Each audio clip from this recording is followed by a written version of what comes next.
सामने सट जाइए।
हेलो, एक बार मेरे साथ कहेंगे, मोतीलाल वोरा जी अमर रहे, मोतीलाल वोरा जी अमर रहे। समय की नजाकत, वक्त की पाबंदी को देखते हुए आप सबसे निवेदन करूंगा, पूरे शहर की ओर से एक बार जोरदार तालियां बजाकर सभी हमारे सम्माननीय अतिथियों का आप सब की ओर से स्वागत हो, अभिनंदन हो। मैं माननीय मुख्यमंत्री जी के स्वागत के लिए शहर सरकार भी यहाँ है। एमआईसी के साथियों से निवेदन करूंगा, महापौर जी, सभापति जी और एमआईसी के साथ ही माननीय मुख्यमंत्री जी का स्वागत करेंगे। साथ ही साथ चूंकि अरुण भैया से मैं आग्रह करूंगा, हमारे बीच में आदरणीय मोहम्मद अकबर जी उपस्थित हैं, प्रभारी मंत्री हैं, उनका आप स्वागत कर दें। सम्माननीय हमारे बीच में गृह मंत्री महोदय हैं, आप भी उनका आप स्वागत कर दें। माननीय राम सुंदर दास जी महंत जी हमारे बीच में हैं, माननीय रविंद्र चौबे जी हमारे बीच में है। तो आप सबसे चाहूंगा स्वागत की कड़ी को यहीं पर विराम देते हुए आप सबसे निवेदन है, सब चाहते हैं कि स्वागत करें लेकिन लंबी लिस्ट है, मैं निवेदन करूंगा एक बार जोरदार आप सब तालियां बजाकर आप सभी अतिथियों का स्वागत करें। मंच में उपस्थित सभी तमाम अतिथियों का, माननीय मंत्रीगणों का, माननीय राम सुंदर दास जी का, माननीय प्रतिमा दीदी का, माननीय प्रदीप चौबे जी का, माननीय भाई राजेंद्र साहू जी का, आदरणीय RN वर्मा जी का और तमाम हमारे उपस्थित आदरणीय अतिथियों का मैं स्वागत करता हूं, अभिनंदन करता हूं। रिसाली की महापौर भी बैठी हैं, जिला पंचायत अध्यक्ष भी बैठी हैं, सबकी ओर से स्वागत हुआ। एक बार जोरदार तालियां आप सबकी ओर से चाहूंगा कि जोरदार तालियां बजे। इन पंक्तियों के साथ मैं बाबूजी को श्रद्धा सुमन अर्पित करना चाहूंगा। खोकर सीप सागर की लहरों में समा जाता है, खोकर सीप सागर की लहरों में समा जाता है, बसकर यादों से कोई चला जाता है, यादों की खुशबू से महकता है यह चमन। बाबू मोतीलाल वोरा जी के मूर्ति अनावरण में पधारे आप सभी, उनसे जुड़े सभी अतिथियों का, सभी सम्मानित जनों का सत सत नमन, सत सत नमन, सत सत नमन। बाबू जी को श्रद्धा सुमन अर्पित करते हुए आज के इस गरिमामय कार्यक्रम में मैं सबसे पहले माननीय उनके सुपुत्र लाडले विधायक, दुर्ग शहर के चहेते विधायक आदरणीय अरुण वोरा जी से आग्रह करूंगा, स्वागत भाषण आपकी ओर से माननीय अरुण वोरा जी। श्री मोतीलाल वोरा जी की प्रतिमा अनावरण अवसर के हमारे बहुत ही लोकप्रिय मुख्यमंत्री, जन जन के नेता श्रद्धेय आदरणीय भूपेश बघेल जी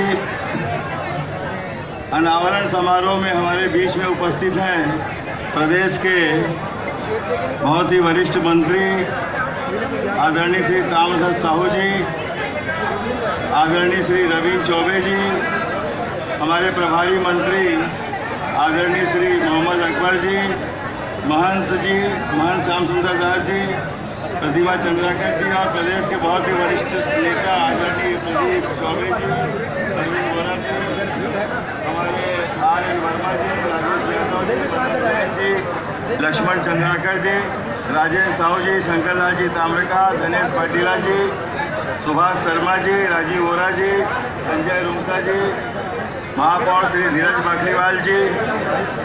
नाम लूँगा तो काफ़ी लंबा समय लगेगा। हमारे अपने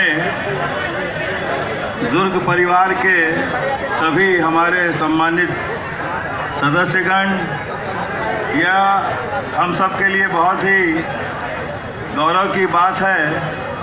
दुर्ग शहर की जनता के आशीर्वाद से ही माननीय बाबूजी ने राजनीति के शिखर को छुआ और देशवासियों की सेवा की।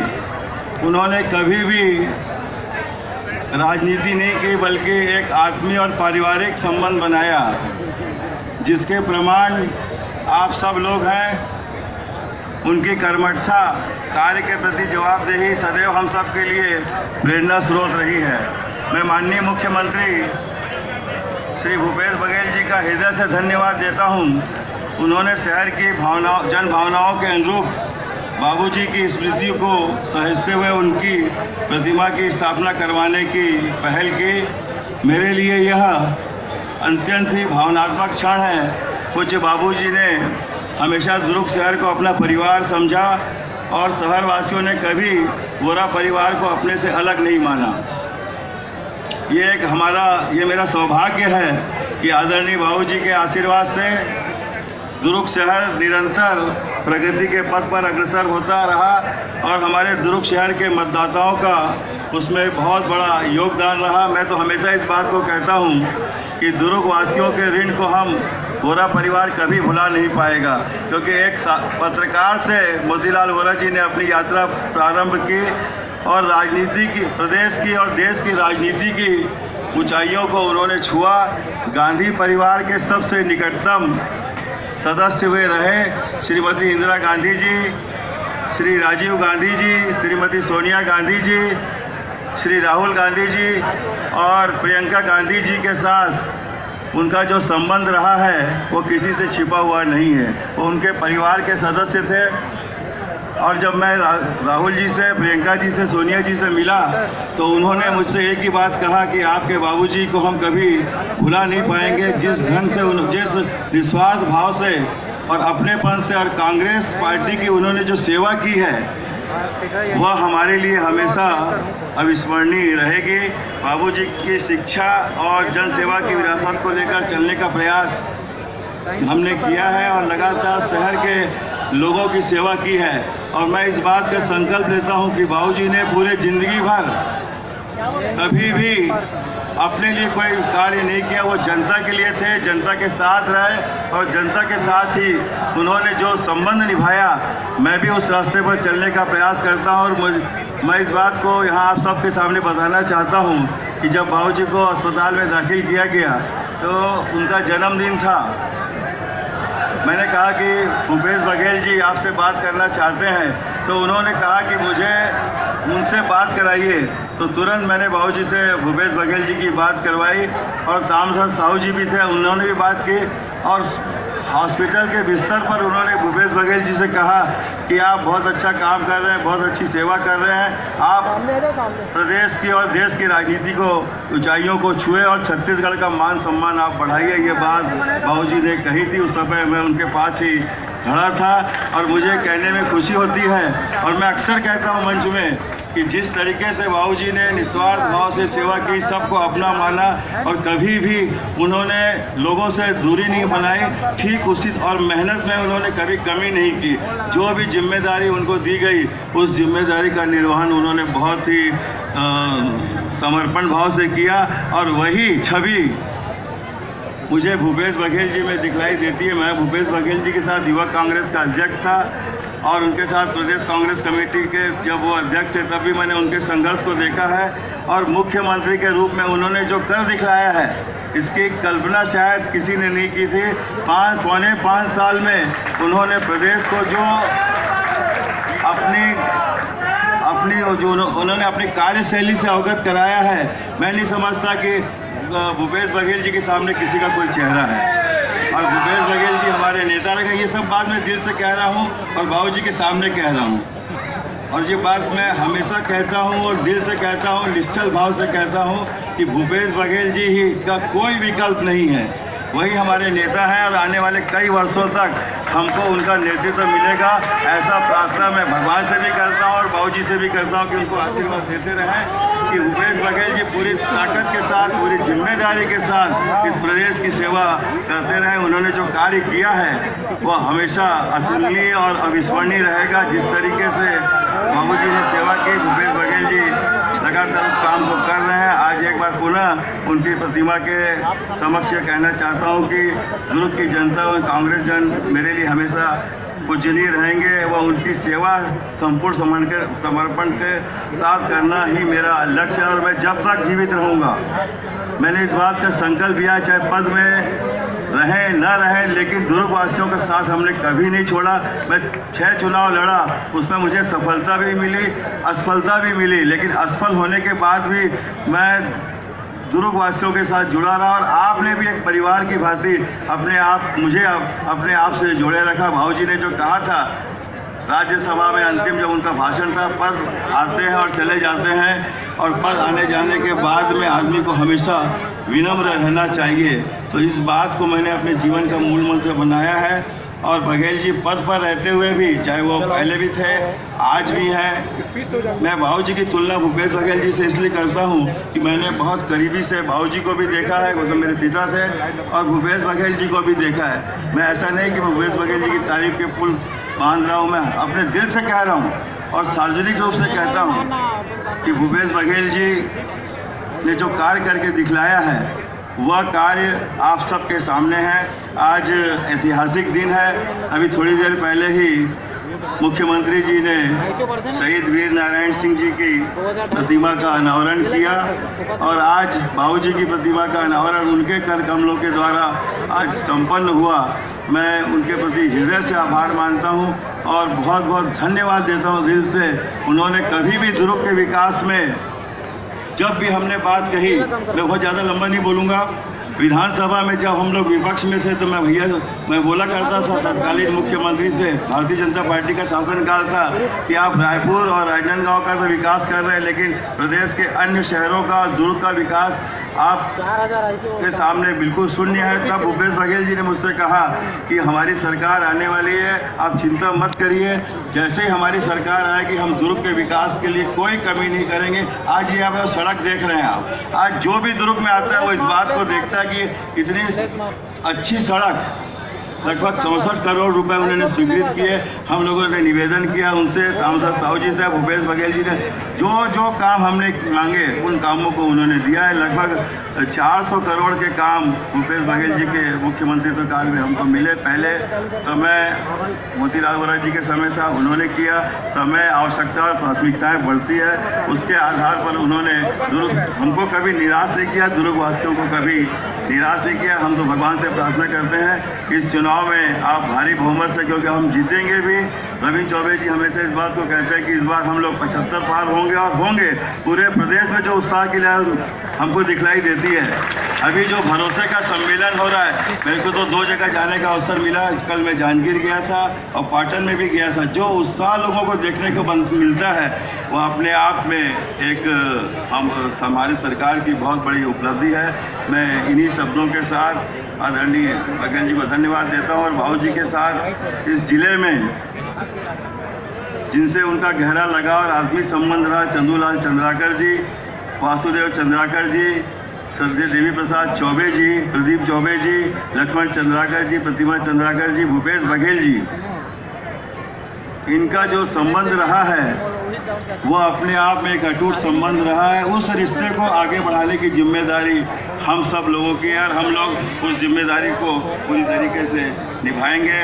मैं इन्हीं शब्दों के साथ आदरणीय बाबूजी को सशक्त नमन करता हूँ, प्रणाम करता हूँ और दुर्ग वासियों को भरोसा दिलाता हूँ कि मैं कभी भी ऐसा कोई कार्य नहीं करूँगा जिससे आपको ये सोचना पड़े कि हमने जिसे अपना प्रतिनिधि बनाया वो हमारी भावनाओं के अनुरूप नहीं है। और खुले रूप से मैं इस बात को कहता हूँ कि जो जन भावनाओं की कसौटी पर खरा नहीं उतरता उसको जनप्रतिनिधि कहलाने का अधिकार नहीं होता। मुख्यमंत्री जी के सामने ज़्यादा तो नहीं बोलना था, लेकिन भावना ऐसी है, वो भावना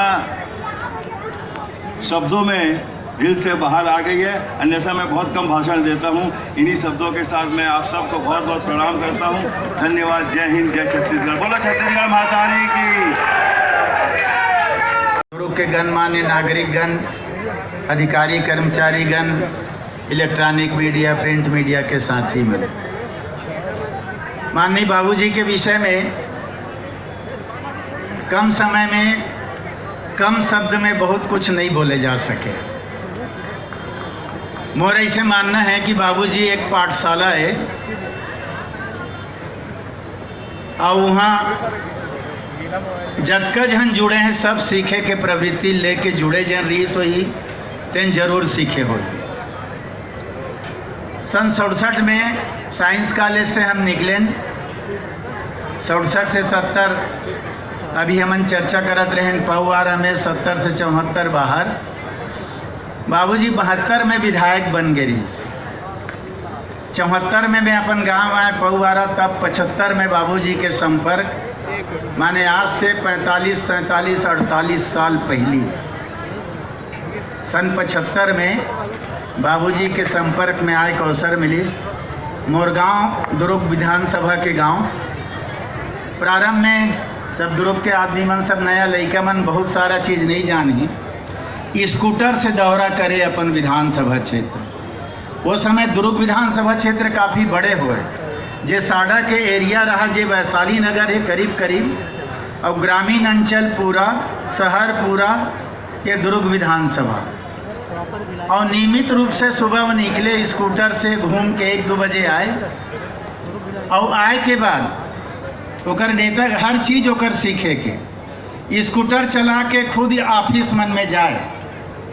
हमन तो आजकल अधिकारी ब्लाक बोल दे काम ल करना है कि, लेकिन बोरा जी के खासियत रहा सब ऑफिस मन में स्कूटर से जाए, अधिकारी मन ल गाँव मन में जो मिले रहा थे कागज ल दे, अब अधिकारी मन बोरा जी चूँकि ओकर ऑफिस में आए तो बड़ा खुश होके जल्दी से ओकर काम ल कर दे। तो ऐसे करके दुर्ग विधानसभा क्षेत्र के काम वो समय बड़ा तेज गति से सर्किल धरे। 77 में दोबारा चुनाव लड़ीस, विधायक बनीस, हमन ओकर कार्यकर्ता के रूप में रहें।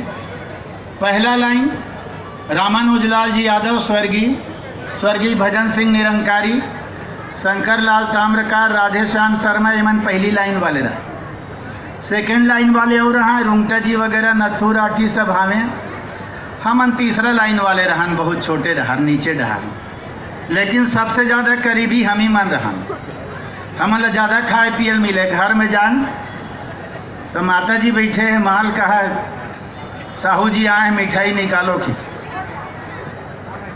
तो हमन राजनीति में नहीं रहन, से एक कार्यकर्ता के रूप में काम करन। बहुत कम उम्र रहा है, युवावस्था, कई बार झगड़ा भी करन, युवावस्था रहा है, काम ले लेके आवन देवन एक काम करना है। बोरा जी क्या है, हमार आगुन चिट्ठी में लिखे, कलेक्टर ला फोन करे, 8 दिन देखन 15 दिन नहीं हुए, फिर आन 15 दिन में देवन बोरा जी ले काम, फिर लिखे 8 दिन देखन फिर नहीं हुआ काम।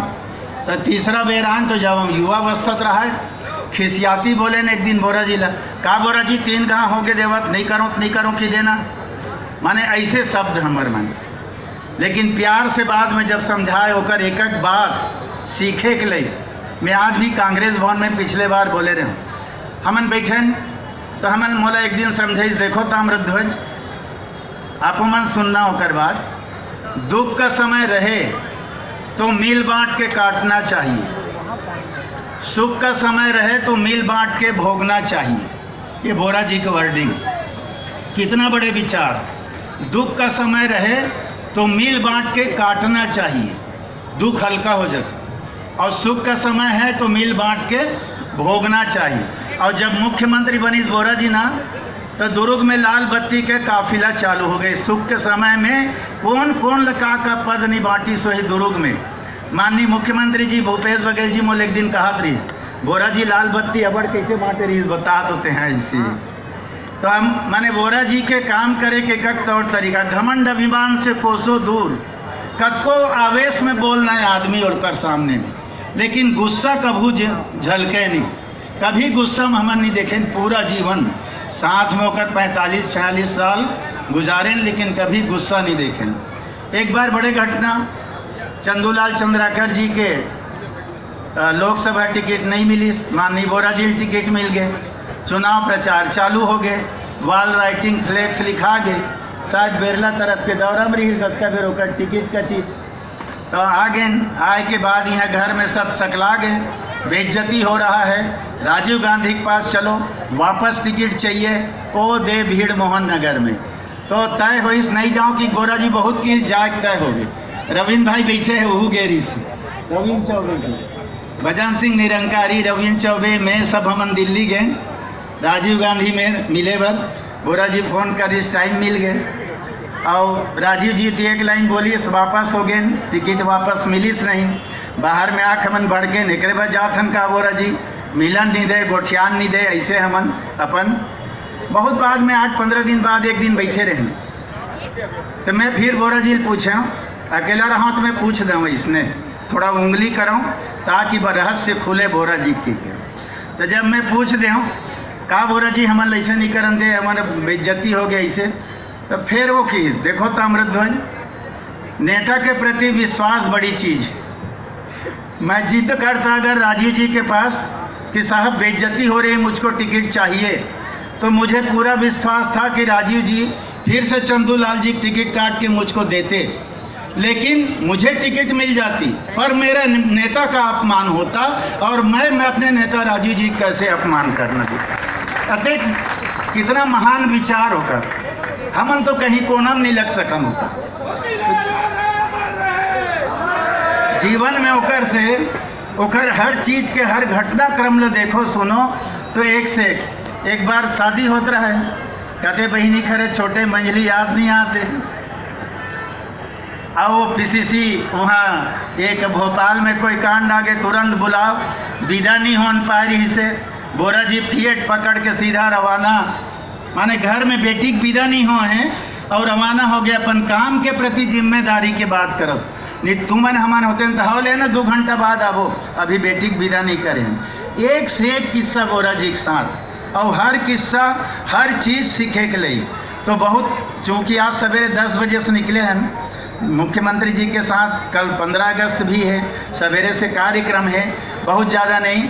दुर्ग शहर के राजनीति इतना मेच्योर राजनीति है, दाव वासुदेव चंद्राकर जी, दाव चंदूलाल चंद्राकर जी, माननीय मोतीलाल जी बोरा सीखे के आदमी मन।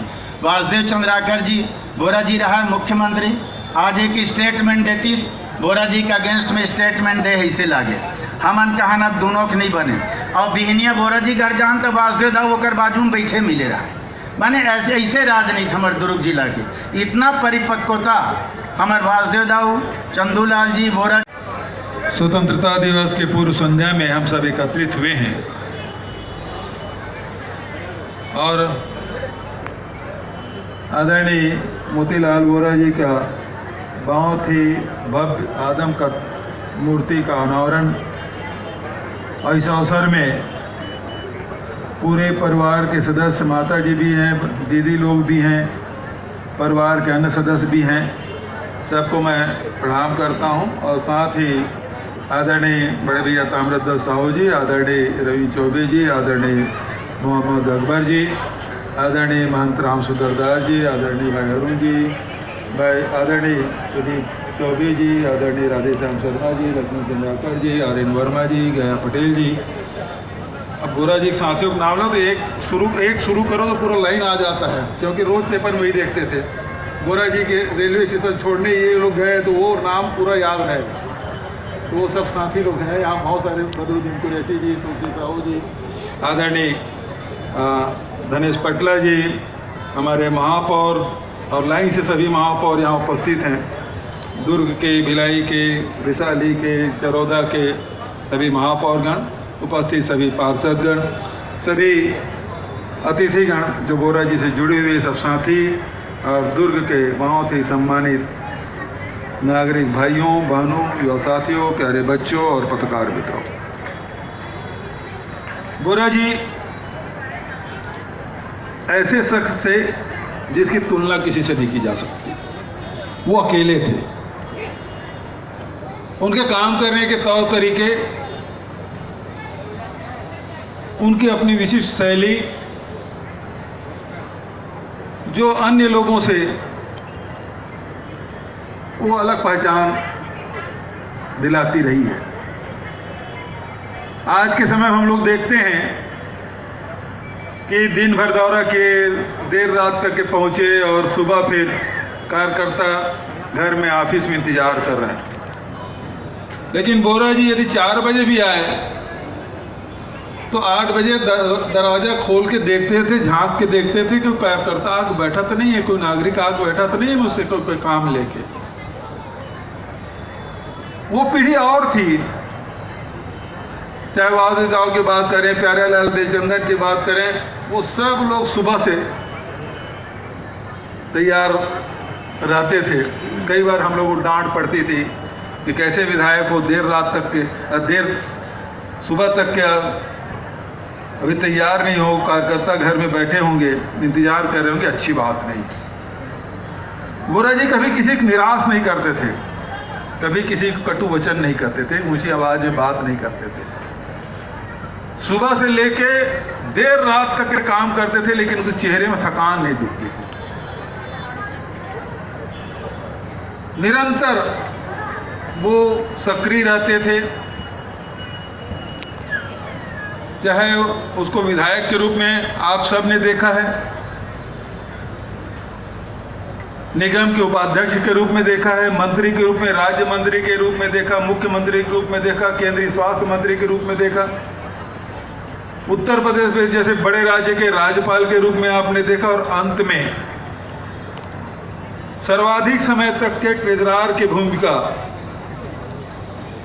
कांग्रेस के कोषाध्यक्ष के रूप में हम सब ने उसका स्नेह प्राप्त किया है।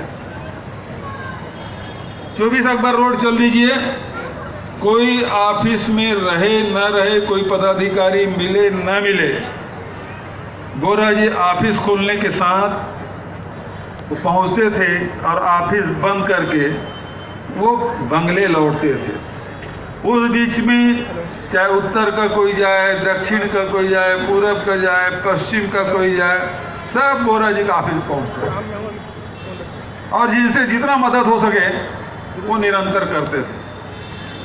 लेकिन सबसे बड़ी जो उसकी खासियत थी वो उसकी स्मरण शक्ति। 10 साल 20 साल पहले यदि कोई बात उन्होंने कही है या किसी की बात हो तो शब्दशः दोहरा देते थे, इतनी स्मरण शक्ति। कभी हम लोग बोलते थे बाबूजी आपके साथ हम लोग गए थे तो ये बात थी, तो बोले वो बात नहीं थी, वो शब्द को पीछे जो रहता था उसको आगे करके बताते ऐसा तुमने कहा था। ये उसकी स्मरण शक्ति। तो अद्भुत स्मरण शक्ति के धनी व्यक्ति, और सबको नाम से पुकारना, सबको पहचानना, और फिर उसके यहाँ चल लो, घर में चल लो तो भाई हमेशा मिठाई तैयार करके रखती थी, तो सब लोग मिठाई खाते थे। 90 साल की उम्र में भी मिठाई खाना नहीं छोड़े हम लोग। तो 55-60 साल में हम लोग शुगर का परहेज करने लगे हैं। वो एक एक पाव मिठाई खा जाते थे, और दूसरा फिर पान उनका 120 वाला